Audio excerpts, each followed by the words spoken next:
the dragons and the unicorns. History remembers the movement of fleets. Historians write about admirals, treaties, wars, and the slow turning of civilizations. But occasionally the fate of worlds hinges on something much smaller. For example, a tired human engineer, 12 frightened girls, and a promise made in the middle of a burning city.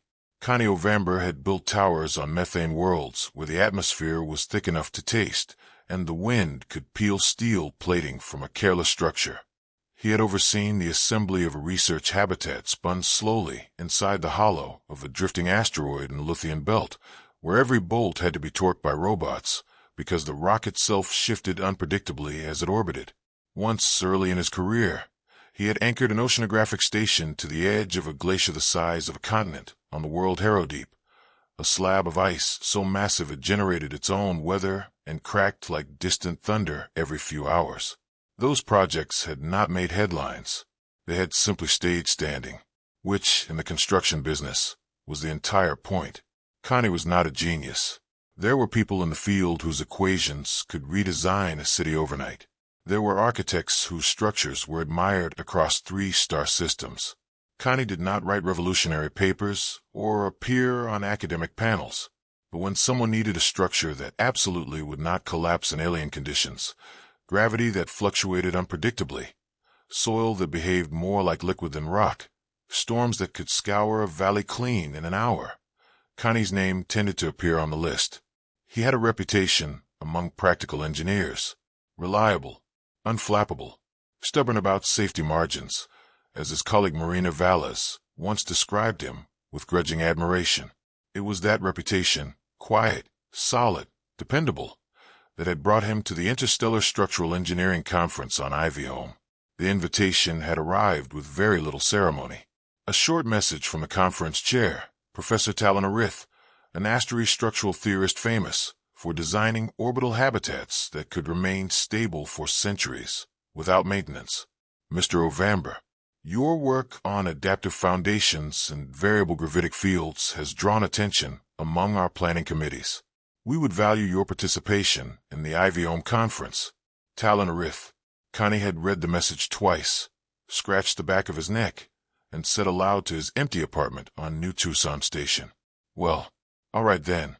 So he had packed a suitcase that smelled faintly of welding flux and machine oil, occupational hazards of a field engineer, and boarded a transport bound for Iviome. The planet itself was beautiful in a quiet, deliberate way. From orbit it appeared like a polished emerald wrapped in pale cloud bands. The continents were narrow and graceful, shaped by long, calm geological ages rather than violent tectonic upheaval. Rivers curved like silver threads across green valleys. The city hosting the conference, Celestara, sat beside a wide inland sea whose waters reflected the sky like burnished glass. Almost every building bore the mark of Asteri design philosophy. There were no harsh angles, no aggressive spires. Structures curved upward like shells or petals, smooth surfaces catching the sunlight in soft gradients. Windows were arranged in gentle spirals that followed internal support columns. Balconies flowed outward like the edges of leaves. To human eyes, the city felt less like a place that had been constructed and more like one that had quietly grown. Even the materials carried that impression. Walls were fabricated from layered crystalline composites that shifted subtly in color depending on the light, pale silver in the morning, faint blue in the evening. Conti spent several minutes simply standing outside the conference hall the first morning, turning slowly in place and studying the skyline. Load distribution must be incredible, he muttered to himself. An Asteri passing nearby paused. "Yes," she said politely. "We find symmetry helps." Her name, he would later learn, was Dr. Cyril Vireth, an urban systems engineer who specialized in long-term city planning. The Asteri themselves moved through the streets with an almost unsettling grace. Their species was humanoid, mammalian in origin, but clearly shaped by generations of deliberate biodesign. Their silver-tinted skin reflected the sunlight with a soft satin sheen. Their features were balanced so precisely that human observers sometimes felt as if they were looking at living sculptures. They were beautiful in a way that seemed intentional rather than accidental. Their expressions were subtle, micro-movements of the eyes and mouth communicating emotions that most humans missed entirely. When they spoke, their voices were calm and measured. No raised tones, no wasted words. To humans, especially the louder sort, they could appear distant, cold even. But that impression was misleading. Asteri culture simply regarded emotional chaos the way engineers regarded uncontrolled structural vibration, something that might eventually bring a system down if left unchecked. As Professor Talon Arith explained during the conference welcome address, emotions are weather, useful signals, but not useful commanders. The conference itself occupied a vast atrium of glass and white composite that overlooked the inland sea. The ceiling arched 3 stories overhead, supported by elegant rib-like beams that distributed stress through the structure like the bones of a whale. The hall buzzed with the lively chaos that only engineers could create. Human engineers gathered in noisy clusters around projection tables. "You can't use titanium lattice in a gravity shear zone," insisted Dr. Owen Redding, a geotechnical specialist from Luna. "Watch me," replied Akira Matsuda, flicking through simulation models on her tablet. "If you adjust the harmonic dampers, that'll resonate the entire baseplate." Across the hall, Asteri engineers spoke in much quieter tones around floating holographic models of cities and orbital stations. "Your stability margin here appears insufficient," observed Lethra-san, pointing delicately at a rotating diagram. "Not if the tidal forces remain within projected variance," replied Talon Arith. Near the windows, a group of Virellian navigational engineers conversed in slow, thoughtful rhythms. They seemed almost weightless when they walked, their tall, narrow bodies moving with a smooth, floating gait. Their skin ranged from pale turquoise to deeper sea green, faintly translucent. Beneath it, networks of bioluminescent veins glowed softly. Their emotions appeared as color patterns. Curiosity pulsed in gentle greens. Concern shimmered in amber. When they listened, their flexible sensory crests, 2 slender, feather-like structures rising from the backs of their skulls, shifted slightly to detect vibrations and electromagnetic fields. One of them, Navigator Pelestray, watched a human argument about atmospheric load pressures with visible fascination. "Humans experience disagreement at remarkable volume," he remarked to his colleague. "Indeed," replied Ashari Van, her veins glowing with mild amusement. Connie, meanwhile, stood at the center of a presentation ring explaining a problem he had spent the last 5 years solving. "Gravity variable foundations." "All right," he said, tapping the air to rotate the holographic model before him. "Let's say your colony world has a fluctuating gravitational field because of tidal interaction with a nearby gas giant. Happens more often than you'd think." The audience leaned closer. "So you anchor a standard building foundation," Conti continued. "But every 8 hours the gravity spikes by 12%. That's enough to stress every support column in the structure." He highlighted a lattice beneath the model building. "My solution was a variable compression grid, adaptive load paths that shift depending on gravitational input. Basically, the building flexes with the gravity instead of fighting it." A human engineer nodded approvingly. "Like suspension on a truck." "Exactly." A Virellian engineer tilted her head. "Elegant," she said softly. Connie smiled faintly. He liked elegant solutions. He was just reaching the part of the presentation where he would demonstrate the system surviving a simulated gravity spike when the first explosion rolled through the conference hall. It sounded distant, like thunder underwater. The room went quiet. Several Asteri turned their heads toward the windows simultaneously. Their reactions were subtle but immediate. Connie frowned. That wasn't part of the demo. The second explosion shattered the windows. Glass rained inward in glittering sheets. Outside, the sky was no longer peaceful. Dark ships were descending through the clouds like black thorns driven toward the planet's surface. For a moment no one spoke. Then someone whispered very quietly, "That isn't scheduled." The building's emergency lights flickered, and then the alarms began. The calm order of the conference collapsed with astonishing speed. One moment the atrium had been filled with quiet argument about load-bearing composites and tidal stress tolerances. The next moment the sky outside had turned black with descending warships.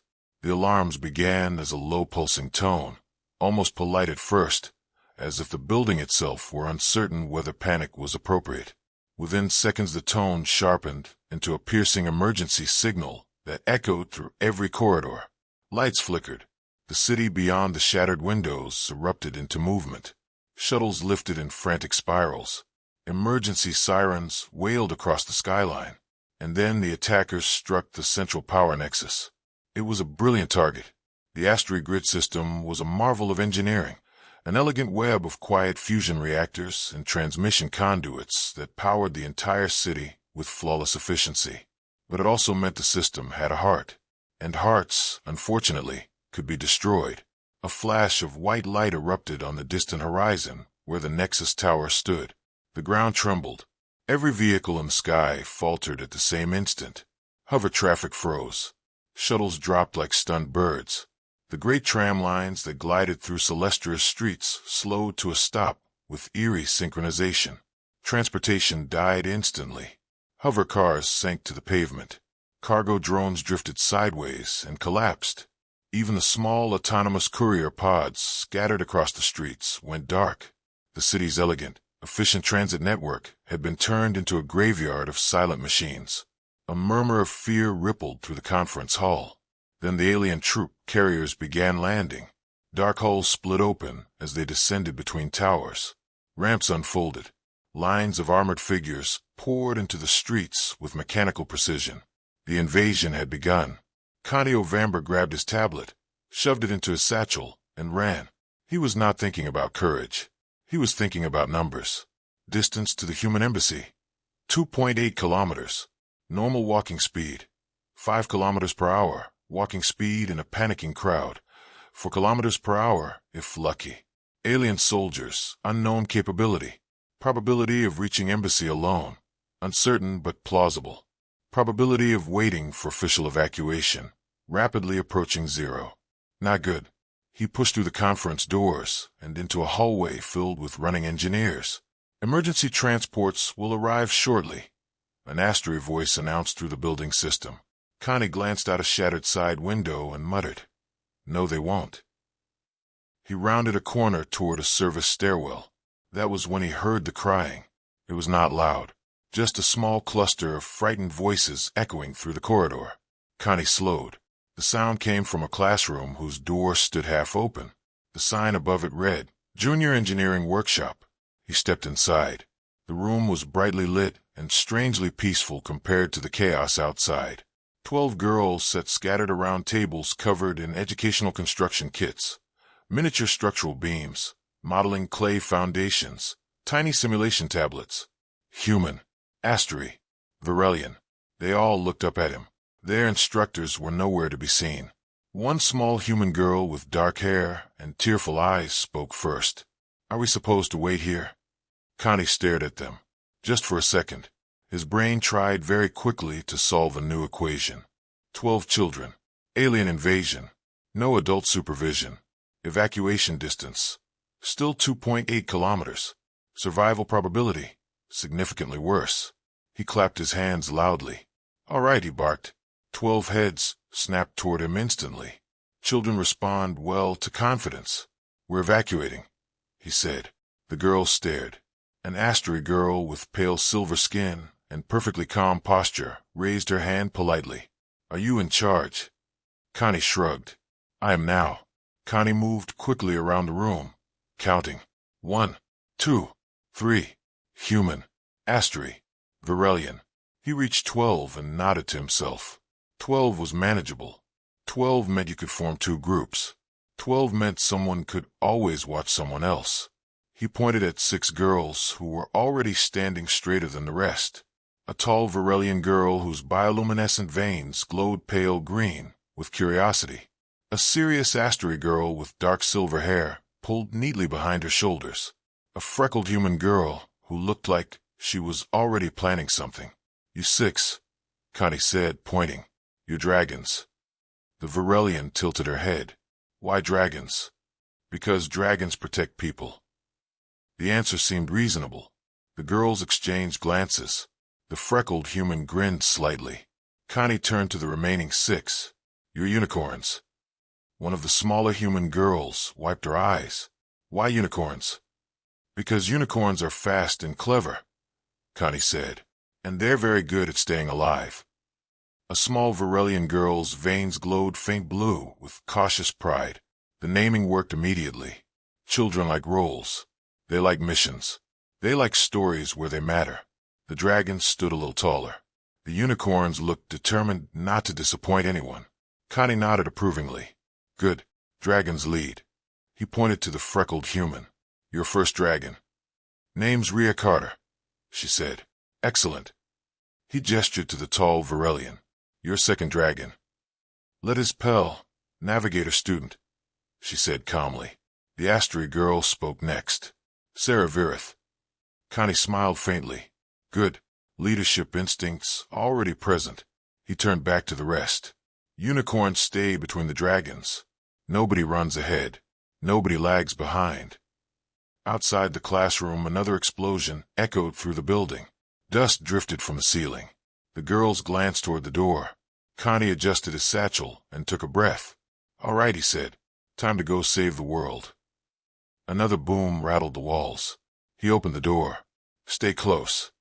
And the dragons and unicorns followed him out into the burning city. The streets of Celestara, jewel of Ivy home, had become a battlefield.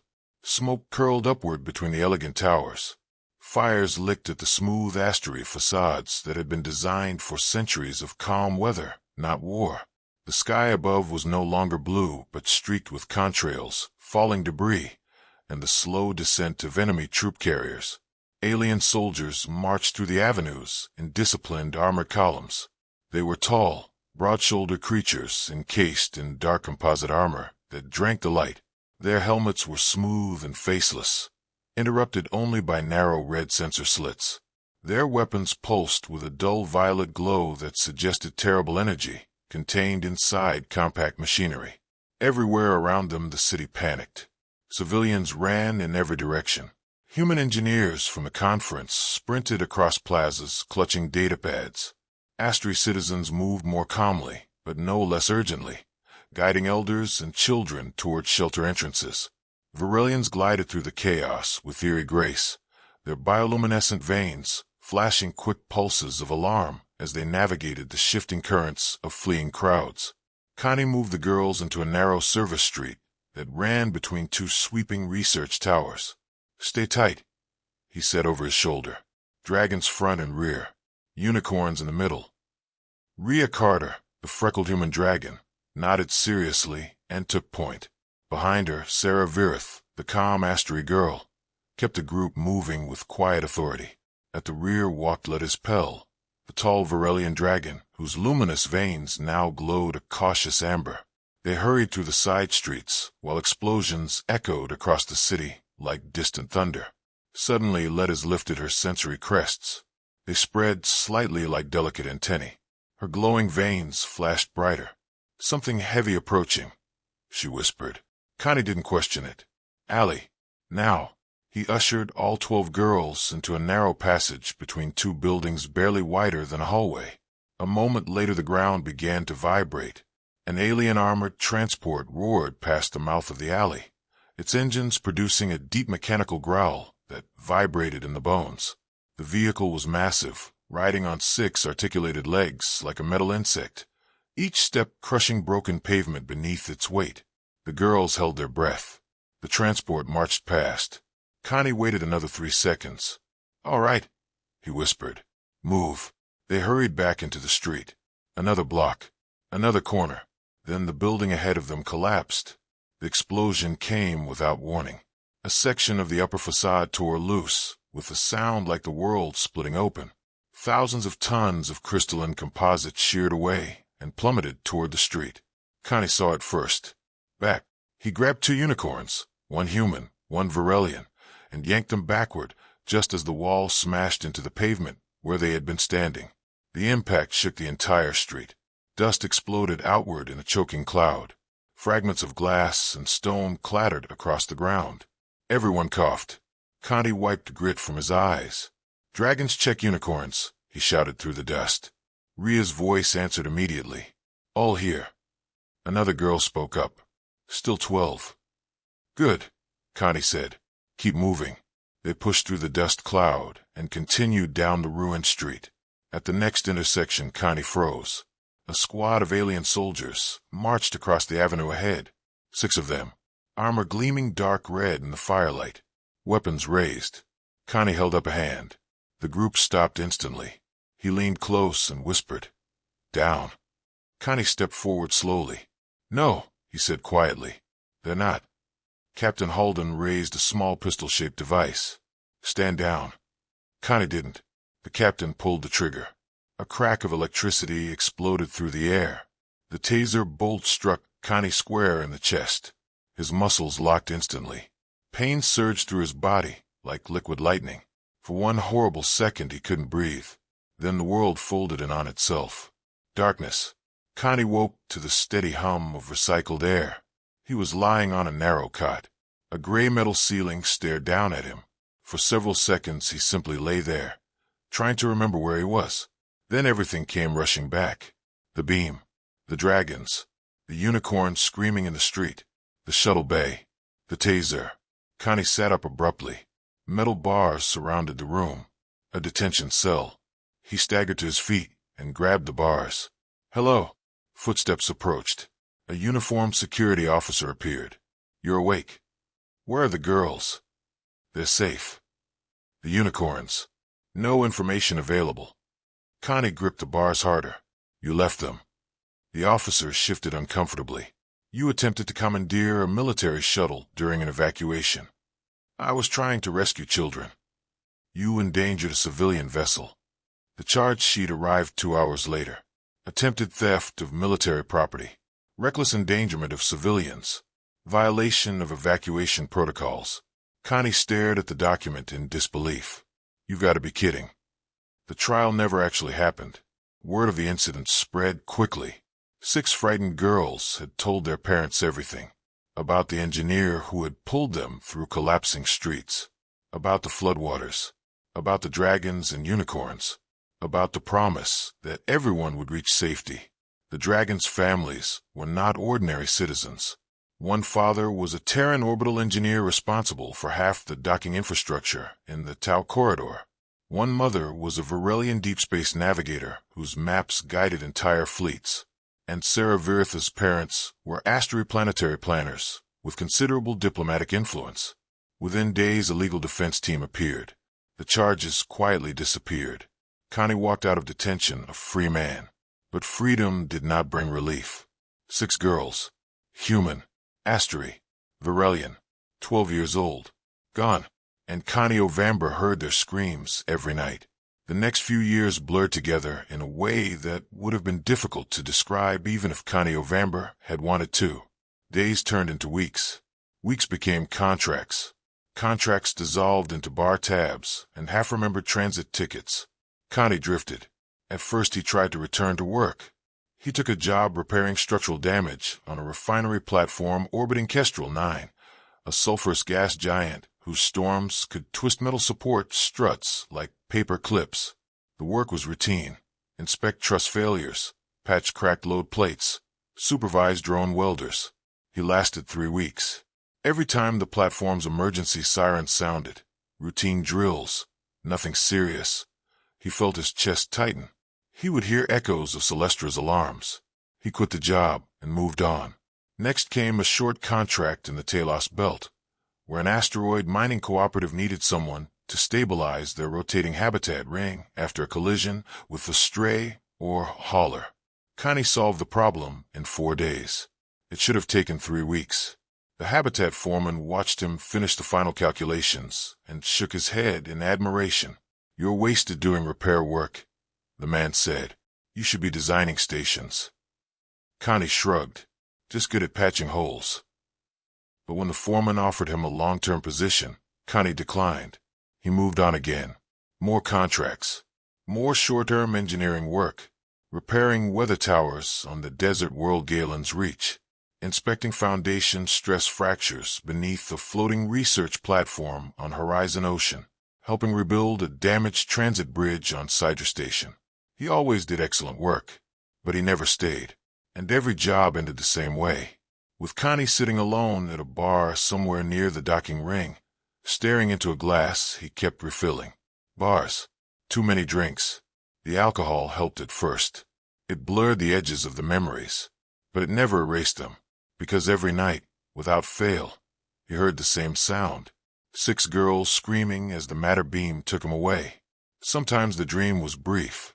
Sometimes it stretched into long corridors of memory. He would see the unicorns standing in the flooded street, their faces wet with fear, their hands reaching toward him, and then the light, and then nothing. Conti woke up sweating every time. His family called often. His younger sister Maria contacted him through whatever system he happened to be drifting through. "Conti, come home," she said during one call from Earth. He sat in a small rented cabin aboard Wayfarer Station, staring at the city lights of the rotating habitat beyond his window. "I'm fine," he said. "You're not fine. I've got work." "You don't sound like someone with work." Silence hung between them. Finally she spoke softly. "You did everything you could." Conti closed his eyes.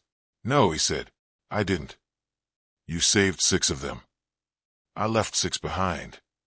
The line remained quiet for a long time. "Come home anyway," Maria said gently. But Conti shook his head even though she couldn't see it. "I can't." Because somewhere inside him he still believed the same thing he had believed that day in Celestara, that the job wasn't finished. That engineers didn't walk away from unfinished work. And those 6 missing girls were the biggest unfinished structure in his life. 8 years later, the mining station Corin's edge drifted through the dark like a rusted lantern. It was the sort of place that lived between maps, a stopping point for haulers, scavenger ships, and anyone who needed fuel, spare parts, or a place where questions were rarely asked. The main bar, the Broken Euro, sat near docking ring B. Its air smelled of machine oil, cheap alcohol, and the faint metallic tang of processed oxygen. Conti Ovamber sat alone at the far end of the counter. He looked older than his years. His beard had grown uneven and gray at the edges. His jacket was worn at the elbows from too many engineering jobs done in cramped crawl spaces. A half-finished drink sat in front of him, beside a small datapad displaying structural diagrams he had been pretending to review for the last hour.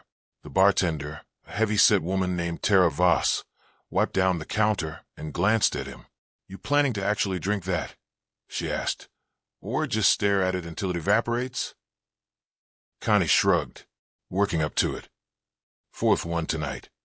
"3rd. She raised an eyebrow. "4th. Conti sighed and lifted the glass. That was when the door opened. 3 young women stepped into the bar. They didn't belong there. Not because they looked frightened or out of place. Because they looked competent. Confident. Engineers. The first was human, tall, freckled, with dark auburn hair tied back in a practical braid. She wore a utility jacket covered in small embroidered patches that marked completed engineering certifications. The second was Virellian. Her sea-green skin shimmered faintly under the bar's dim lights, and the delicate veins beneath it glowed soft teal with calm curiosity. Her sensory crests moved slowly as she surveyed the room. The third was unmistakably Asteri. Silver skin, perfectly balanced features, composed posture, but her eyes carried something the Asteri normally kept hidden: warmth. They walked directly to the end of the bar. To Conti, the human spoke first. "Hello, Mr. Ovamber." Conti squinted up at them. For several seconds he simply stared. Then he rubbed his eyes. "Do I know you?" The Virellian stepped forward slightly. Her bioluminescent veins brightened into a warm turquoise glow. "Yes," she said gently. "You do." Conti frowned. His gaze moved slowly between the 3 of them. Human, Virellian, Asteri. A strange flicker of recognition stirred somewhere deep in his memory. The human smiled slightly. "You divided us into 2 teams." Conti blinked. "You said we needed roles." His eyes widened a fraction. "You called us." The Virellian finished the sentence. "The dragons." Silence filled the bar. Conti's glass slipped from his fingers and rolled across the counter with a soft clink. He stared at them. Ria Carter, Lettice Pell, Sarah Vireth, 8 years older, 8 years stronger, alive, and standing right in front of him. The three young women stood around the small table in the corner of the bar while Connie tried to absorb the impossible fact that they were real, alive, grown, and standing in front of him. Rhea Carter pulled a chair around and sat across from him, resting her arms on the table. "You look terrible," she said bluntly. Connie blinked. "Good to see you too." The Virellian let his pell, tilted her head, her luminous veins glowing with soft amusement. "Your structural integrity appears compromised." "That's a polite way to put it," the Asteri added. Sarah Vireth took the final chair with quiet composure.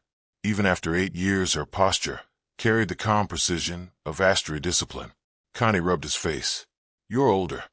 That tends to happen over 8 years, Rhea said. Connie glanced between them. "There were 6 of you." "There still are," Sarah said gently. "You're only seeing the advanced team." Rhea slid a small device across the table. Connie looked down. A hollow image flickered to life. 6 young women stood together in a workshop, surrounded by engineering equipment. Dragons, all grown. Connie stared at the image for several seconds. "You all became engineers." Rhea nodded. "In your honor." Connie let out a short laugh that held very little humor. "That's a terrible career decision." "Maybe," Lettuce said softly.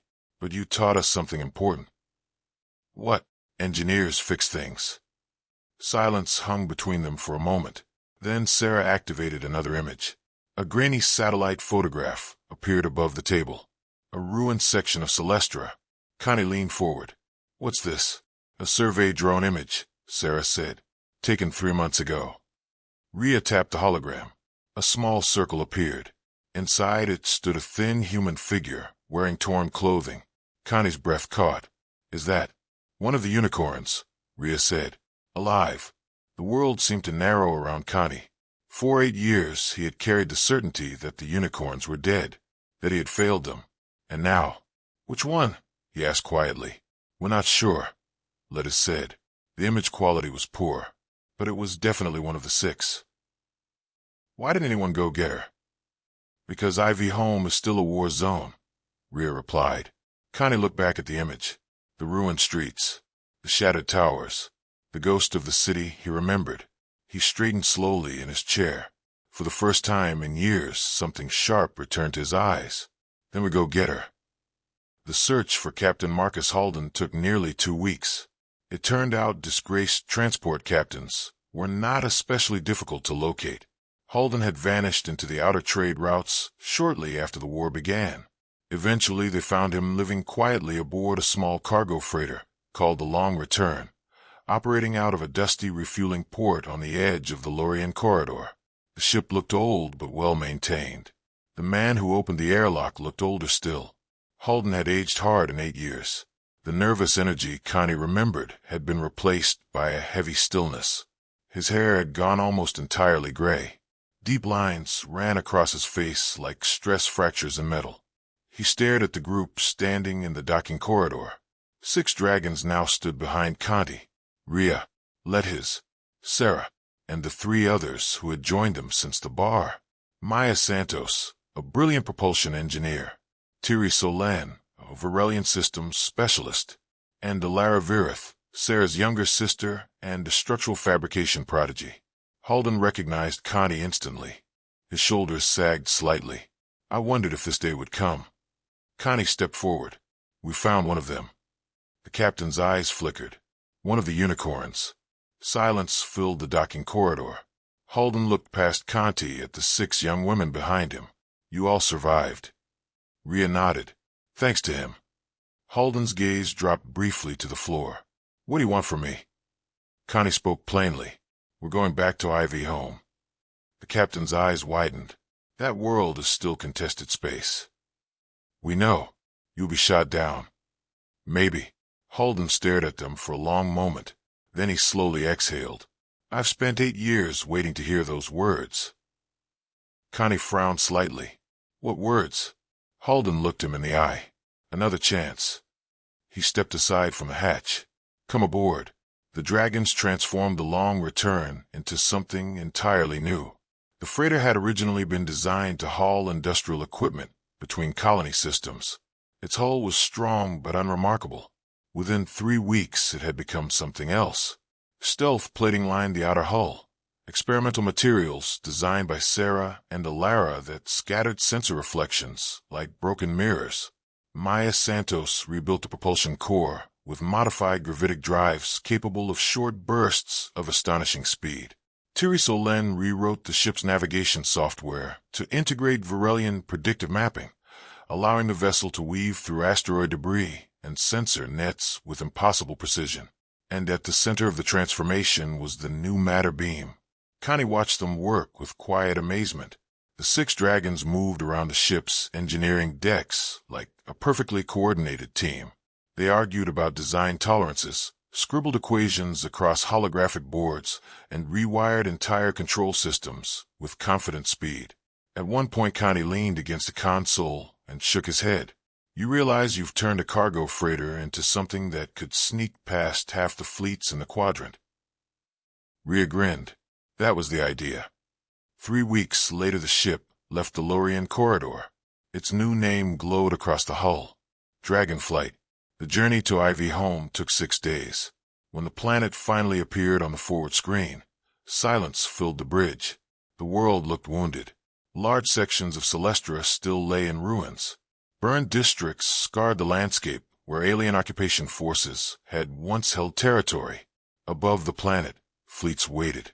Human cruisers, Virellian navigation vessels, and the dark alien carriers that still refused to surrender their foothold on the surface. The war had not ended. It had simply slowed. A tense stalemate hung in orbit, like a storm that refused to break. Halden studied the sensor displays. They're watching each other, he said quietly. No one wants to fire the first shot again. That works for us, Rhea replied. The Dragonflight drifted toward the planet on silent thrusters. Sensors passed over them, but the stealth plating scattered the signals into harmless noise. The dragons slipped through the blockade like ghosts. Below them, the shattered cities of Ivy Home waited, and somewhere inside those ruins, a unicorn was still alive. The dragons located the labor camp 3 days after landing. Sensors and drones that would have been the envy of the uneasy militaries around Ivy Home launched with stealth technology unknown to the rest of the galaxy. Connie had an engineer's patience, but the slow speed required for effective stealth chafed.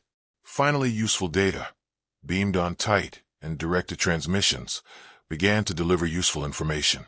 Celestara's outer districts had become a graveyard of broken architecture.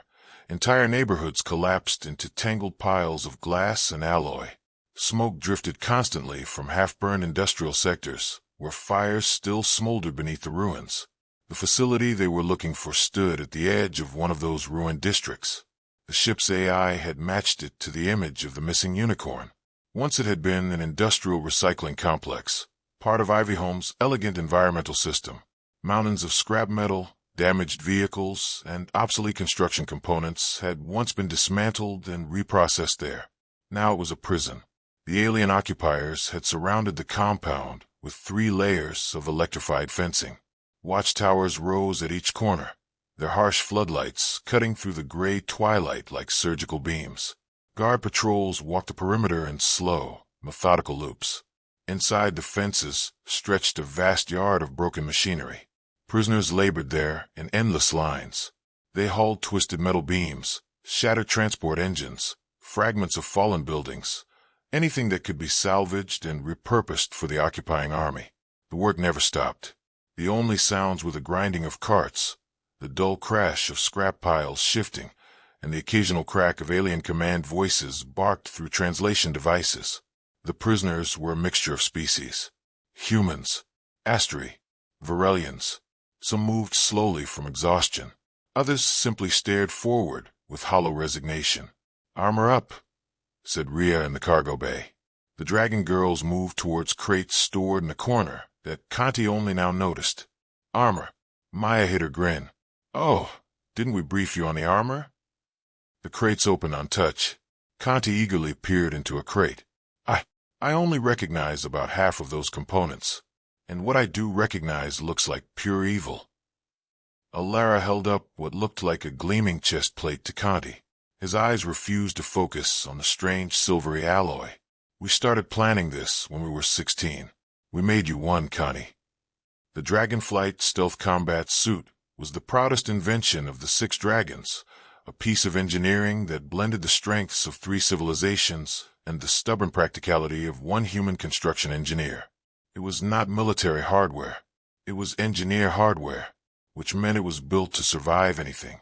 The armor was a form-fitting exosuit, layered rather than bulky, designed to move like clothing while providing the protection of a combat vehicle. The Dragon Girls' live figures caught Conti's attention before he quickly looked away. They were women now. The outer surface was composed of adaptive stealth laminate, a matte black material threaded with microscopic sensor fibers. The surface constantly shifted its reflectivity, absorbing and bending incoming light and sensor signals. To the naked eye, the armor appeared like deep midnight metal, smooth, sleek, almost liquid in texture. To most scanners, it appeared to be empty space. Conti shivered as he looked at himself in the armor made for him. He was scaring himself. A sleek and deadly space warrior looked back at him. One odd note: a pink dragon was embossed on the shoulders of the armor. Subtle, but a powerful branding. "Weapons?" he asked. "Just tell the AI what you want to shoot." Tiri said. "Quiet mode, multi-shot mode, explosive mode, and so on." "Pink dragon." Tiri grinned. "Yes." Maya spoke in the helmet. "Testing comms." "Check the entire team," included Conti responded. "One thing before we go," Maya said. "Now, ladies." They surrounded Conti, gently placing their helmets to his, their hands on his shoulders. "We owe everything to you," Maya said, over the comm system. The girls murmured assent. "You gave us years and a life we wouldn't have had. We love you, Conti Ovamber." "Ah," Conti said, voice choking with emotion. Years of self-hate melted away. Despair, his closest and longest companion, faded. A spiritual numbness lifted. "Conti," Maya said, "say AI sword." "AI sword," Conti said. The forearm plate on Conti's armor slid open. From inside emerged a narrow emitter spine. Then a blade ignited. A meter-long ribbon of brilliant white-blue energy sprang into existence with a soft harmonic hum, like a tuning fork vibrating inside the bones. The blade was not plasma, and not quite a laser. It took a second, but Conti's engineer brain figured it out. It was a contained gravitic shear field, stabilized within a narrow magnetic lattice. Matter touching the edge experienced a microscopic distortion in space itself, allowing the blade to slice through armor, machinery, or stone with almost surgical precision. The light it emitted was soft but intense, like a piece of starfire pulled into the shape of a sword. "This isn't engineering," Conti said, speaking in a still whisper over the comm. "This is creation. All the principles wrapped up in this. I can't." The words "dragons protect people" shone along the blade. Conti ordered the AI to put the blade away. "I hope I don't slice my fool head off," he said, trying to get the awe out of his voice. "We made it incapable of friendly fire," Tiri said proudly. "I want to buy stock in you, all of you," Conti said. "You are going to change the universe." To their credit, the Dragon Girls seemed surprised by that thought. "That's not what we set out to do." Holden smiled. The universe wasn't ready for the Dragon Girls. "These suits can get us to the surface." He asked. "Just ask the," Rhea started to say. "Just ask the AI." Conti shouted, jumping out of the cargo ship and into the space above Iviome. Discrete propulsion's ports opened on his back, and the glowing energy propelled him towards the planet. The Dragon Girls joined him, and they flew in formation through space. Later, the dragons watched from the shattered rooftop of a nearby structure while Tiri Solen's scanners mapped the compound. "Energy shields around the inner yard," she whispered. "That's why the Allied matter beams never detected anyone inside." "Slave shield," Rhea muttered. Conti studied the labor lines through his suit's visor. There, 2 figures. Small, thin, human girls wearing tattered work uniforms far too large for their shrinking bodies. They were combing through plastic bins, sorting junk into recycling queues. Even from a distance, he recognized them. Unicorns, he said quietly. And they have been abused. Mistreated. 6 alien guards in the immediate area, Rhea said. 5 more in range to hear any commotion. I'm up, said Tiri. 6 tiny projectiles launched from ports that slid open over her shoulders. The projectiles moved silently. On their visor screens, the guards all died at the same time. Barely visible slivers easily penetrated their armor, then detonated in a tiny but focused explosion. The 6 guards slumped, dead, and beheaded with surgical precision. Evil, Connie said in awe, and so effective. You lot must be gamers. Don't have the time, Sarah said. And yes, I couldn't be prouder of you lot if you were my own daughters, he said proudly. We are your daughters, they said in unison. It was as if they had gone on the downbeat. Connie's breath caught in his throat. You planned that? Connie said, feeling emotions surge that he thought he had driven away. Giggles were the only response. They moved into the compound. 7 shadows, barely noticeable, even to sensors. They approached the unicorn girls. Sensors revealed bodies that had been abused, beaten, forced labor, near starvation. Connie felt a rage rising in his heart. The prisoners barely noticed at first. Years of punishment had taught them not to react to sudden events. But one of the girls looked up. She was pulling a heavy cart piled with metal fragments. The harness straps dug into her shoulders. Her face was pale beneath layers of grime. She blinked slowly. As one, Conti and the dragon girls retracted their face plates. The slave girl, rooting in a bin with shattered, crooked hands, looked up as something moving caught her attention. Her eyes focused on the approaching figures, on the tall human engineer walking through the broken gate. Her voice came out as little more than a dry whisper. Engineer? Connie crossed the yard in 3 strides. He caught her just as her legs gave out. She collapsed into his arms, trembling violently. I told them, she whispered weakly against his shoulder. I told them you'd come back. You are safe now, he said, tears on his cheeks. I swear you will never be in danger again. The second girl stared in stunned disbelief. Then she began to cry. Not quietly, not politely. She cried with the raw, uncontrolled sobbing of someone whose hope had been crushed for years and suddenly, impossibly restored.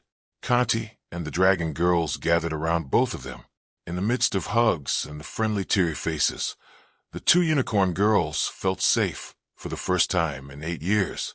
Sarah attached remote matter beam projectors to the girls' arms. These will take you to safety.